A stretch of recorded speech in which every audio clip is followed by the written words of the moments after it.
The idea of a shared universe has become a hot commodity in pulp culture. It's fun to take a recognized character and have them cross over into another beloved face's world. It's been done in television for decades. It's become an occasional gimmick in movies, and universes have collided in fiction for centuries. In video games 25 years ago, the idea of two major properties crashing into each other was relatively new. That's why it was so much fun to see the world of Street Fighter, riding the high of some of its record-breaking arcade titles, collide with the Saturday morning cartoon world of the X-Men. X-Men vs. Street Fighter not only brought a lot of fantasy matchups never before thought possible to life, but it also introduced the gaming world to a new way to play fighting games.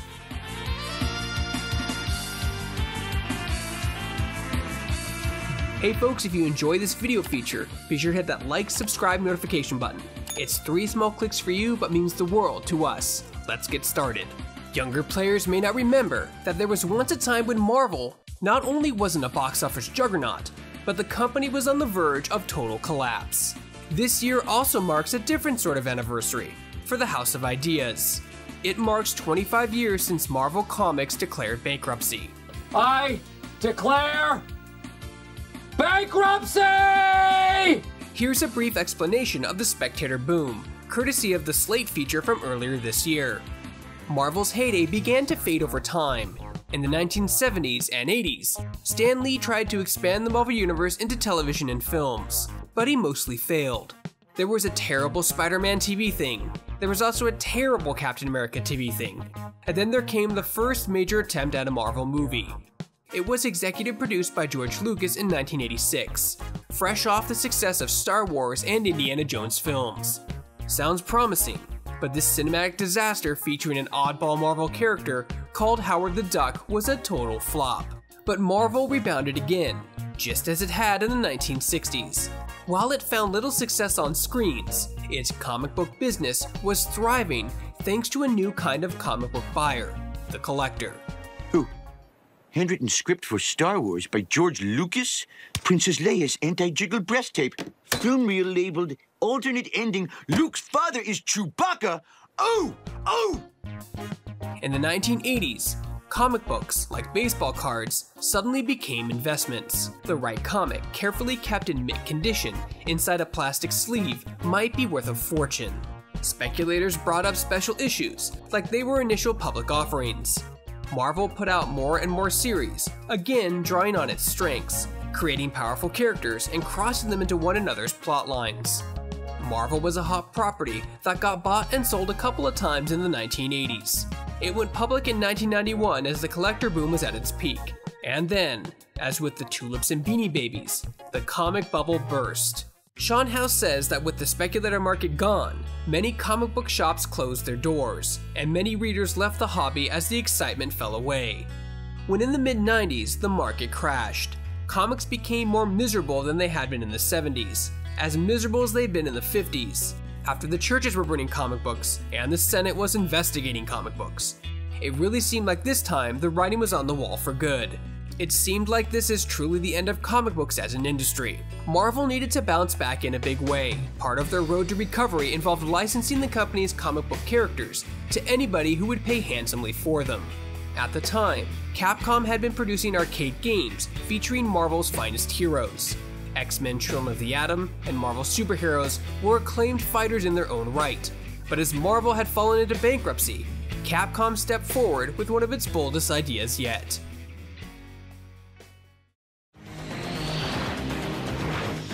The previous Marvel fighting games had utilized the voice cast of the popular early 90s X-Men animated series, so they came across as playable versions of the Saturday morning cartoon.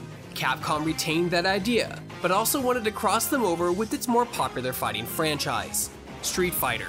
While Street Fighter 2 was still popular in arcades, Capcom was also putting together a new take on the franchise, which ended up being the more anime-stylized Alpha series. The Alpha and Children of the Atom art styles were similar enough that mashing the two together ultimately became the game everyone knows and loves today.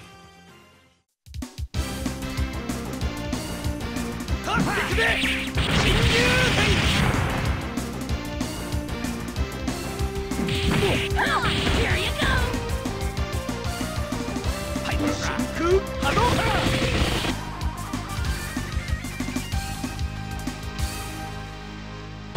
X-Men versus Street Fighter! Marvel's characters were now crossing over into a new world. Ryu was throwing down with Wolverine, Zangief was going toe-to-toe with the Juggernaut, and Magneto and Bison had created an unholy evil alliance. This idea was cool in itself, but that wasn't the only way that Capcom planned to make this game stand out. With characters from two universes colliding, having them face each other wasn't enough. Capcom wanted them to team up in order to make the most of the crossover concept. Therefore, X-Men vs. Street Fighter became the first of the publisher's Versus series. Two characters would take part in a tag team battle, where players could switch fighters at will. Rather than go with the classic 2 out of 3 rounds format, the last team standing would be declared the winner. This new Versus fighter would also introduce some new mechanics. Hyper combos were back, allowing players to show off dazzling finishing moves. However, X-Men vs. Street Fighter took it to the next level with the variable combination Tandem Finisher. Defensively, players could trade in one level of a super meter for a variable counter, which would allow a fighter's tag team partner to deliver a counterattack and swing the fight's momentum in the other direction. Everything about X-Men vs. Street Fighter felt bigger than any of Capcom's previous fighters. The character models themselves were larger than before. To keep up with the mutant roster, the Street Fighter characters upgraded their standard arsenal. For example, Ryu and Ken threw larger Hadoukens to match powerful projectiles like Cyclops' Optic Blast. Even the single-player arcade mode was bigger in scale, culminating with an epic final battle against X-Men uber-villain Apocalypse, who was so massive, he took up the vast majority of the screen. Ready! Fight! The arcade version of X-Men vs. Street Fighter would run on Capcom's CP System 2 cartridge, which opened the door to a full 16-character roster and seamless tag team system. Characters could come in and out without any lag or loading times. Younger readers seeing this statement in 2021 are probably thinking, well, that should go without saying. However, console hardware 25 years ago was much more primitive. Keep in mind that the first PlayStation and Sega Saturn were just barely seeing the light of day.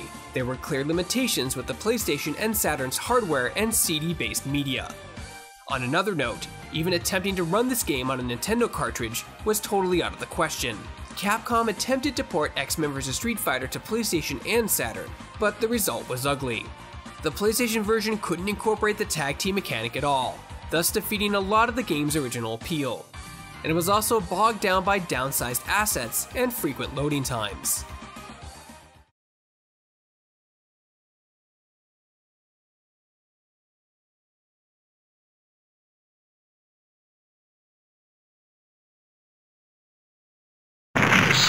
The Saturn version was much better, gaining critical acclaim across the board. However, it required a 4MB RAM cartridge in order to run as an arcade-perfect port. And the add-on wasn't available in North America. Worse for American players, by the time the X-Men vs. Street Fighter port was ready to release, the Saturn was on its way out. Because of that, the North American version of the Saturn port proved incredibly difficult to find. X-Men vs. Street Fighter was the first game in the Versus series. It would not be the last. With X-Men vs. Street Fighter gradually growing more and more popular in arcades, Capcom saw room for growth. Sequels would include Marvel Superheroes vs. Street Fighter and Marvel vs. Capcom, the latter of which would spawn an acclaimed trilogy. Marvel's most popular characters like Captain America, Spider-Man, and Doctor Strange would grace the Versus rosters, while Capcom would fill its rosters with characters from their beloved library of games like Dante from Devil May Cry, Frank West from Dead Rising, and Mega Man. It should be noted that the Versus series would go on to stand as its own thing. Street Fighter would progress as its own series, with the new Street Fighter III also debuting in 1996, and persists to this day with its own evolving style. The Versus series would offer a different kind of fighting game style, allowing for much faster-paced tag team battles and more bombastic attacks that are more akin to an anime like Dragon Ball Z than the more grounded skirmishes that the Street Fighter series was originally meant to be. The Versus games remain beloved by fans to this day, but the series unfortunately lays dormant. While X-Men vs. Street Fighter was released in a year where Marvel was coming off of bankruptcy, In 2021, the House of Ideas is at its highest point it's ever been. Following a multi-billion acquisition by Disney, Marvel is now a pop culture monolith that deals primarily in movies and television. Ironically, Marvel Comics has been rendered as a niche hobby. Marvel vs. Capcom Infinite was evidence that any future Versus titles would work within and be stylized like the Marvel Cinematic Universe. Not the Marvel Comics world that made the crossover such a big hit in the first place. Infinite had many problems, which is a story for another day, but it's a story that ends with the momentary demise of a once great series.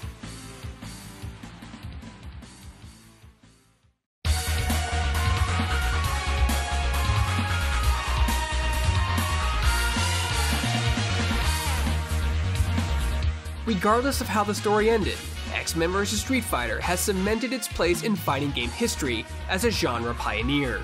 It's still loved to this day, so much that Arcade 1-Up added it to its long list of home arcade cabinets. There's little more exciting in pop culture than when universes collide, and 25 years ago, the gaming world was indeed presented with the wildest crossover you've ever dreamt, with X-Men vs. Street Fighter. Hey folks, if you enjoyed this feature, be sure to hit that like, subscribe, notification button. It's 3 small clicks for you, but means the world to us. For more video features and everything else gaming related, you're already in the right place. You're on Shacknews.com.